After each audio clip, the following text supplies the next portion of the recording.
After their stubbornly contested advance through the last few grimly defended miles before the Gothic line in Italy, units of the 8th Army enter the outskirts of Florence.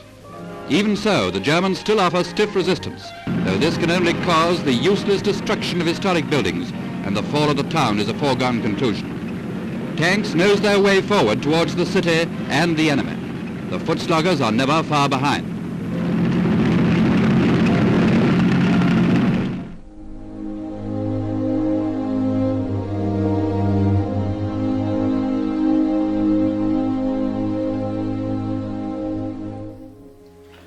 Io sono Roberto D'Ariana, sono nato a Firenze il 4 luglio 1929 e alla fine del 1943 sono andato a Milano perché Firenze stava per essere, ora dicono liberata, per noi era occupata dalle forze anglo-americane. Siamo arrivati in piazza Missori su questo camion. Si è preso un attacco di partigiani sulla Futa, un bombardamento a Cremona e un mitragliamento prima di Cremona da un aereo inglese-americano che ha passato 2 volte e ha sparato.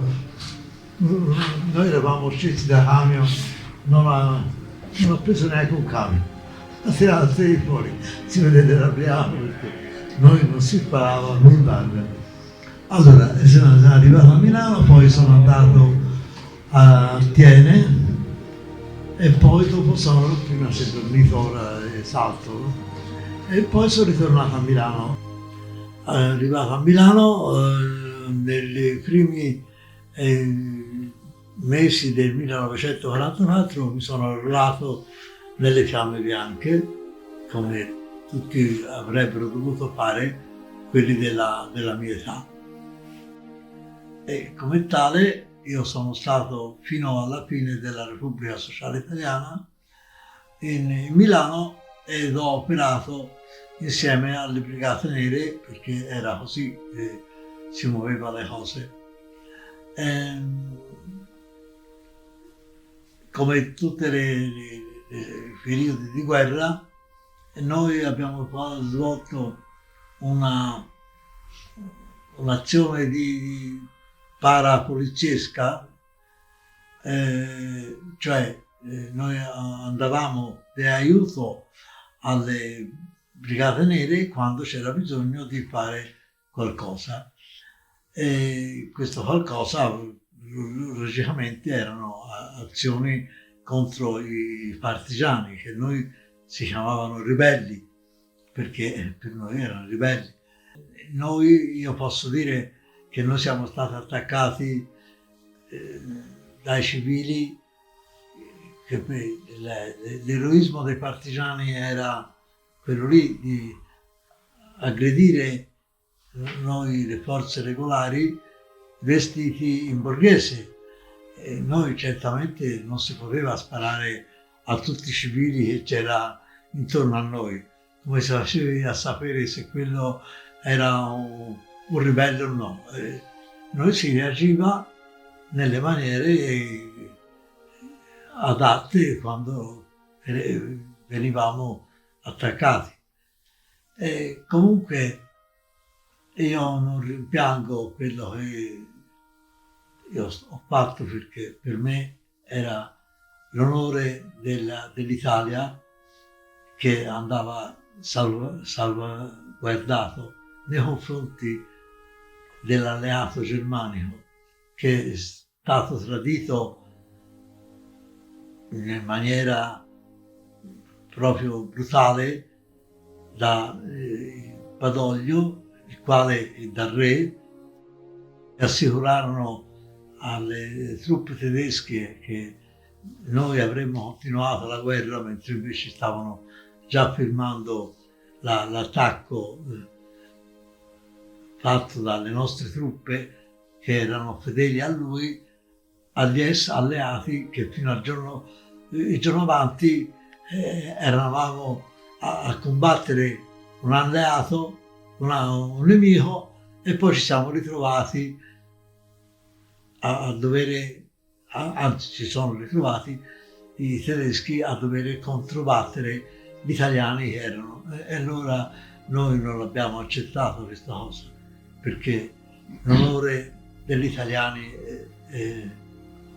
è già stato compromesso troppe volte nel passato, e non volevamo che, forse nella nostra gioventù un pochino idealista, ma non volevamo che si ripetesse questo fatto.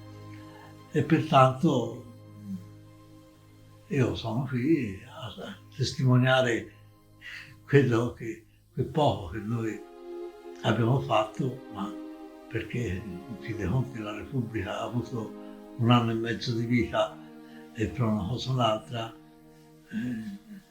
non c'è stato.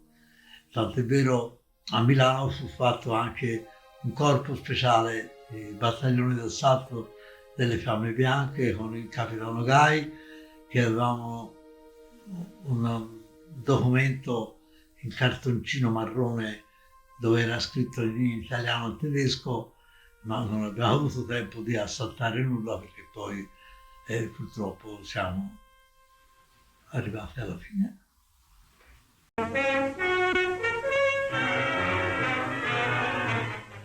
Si stringono i ritmi della campagna elettorale col bruciare le ore che avvicinano il traguardo del 18 aprile. Prima delle elezioni andavo a attaccare i manifesti.